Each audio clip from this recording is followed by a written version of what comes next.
నమస్తే అండి. ఈరోజు పెసరపప్పు చారు కాస్తున్నాను. వేసవికాలము లిక్విడ్లాగా ఉన్నాయి తినాలనిపిస్తుంది. అందువల్ల పెసరపప్పు చారు కాస్తున్నాను ఇవాళ. ఇదిగోండి పెసరపప్పు కొంచెం కడిగేసేసాను, పచ్చిమిర్చి కూడా కట్ చేసేసాను, కొంచెం పసుపు కూడా వేస్తున్నానండి. ఉప్పు కూడా తగినంత ఉప్పు వేసుకోవాలి. ఆ తర్వాత ఉడికిన తర్వాత వేసుకోవచ్చు. ఆ తర్వాత మనం కొంచెం పలుచగా కావాలంటే నీళ్ళు ఎక్కువ వేసుకోవాలండి. వేసి గ్యాస్ వెలిగించి గ్యాస్ మీద పెట్టుకోవాలండి. ఉడికిన తర్వాత తాలింపు వేసుకోవాలి.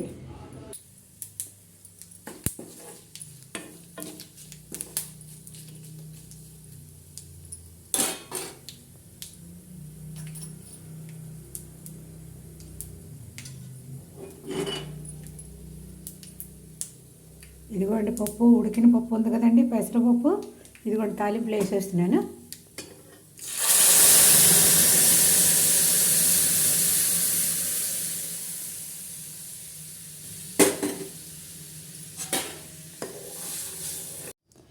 ఇదిగోండి పెసరపప్పు చారు తయారైపోయిందండి. మీరు కూడా ఇంట్లో ట్రై చేయండి. ఎలా ఉందో చెప్పండి, కామెంట్ చేయండి. థ్యాంక్ యూ అండి.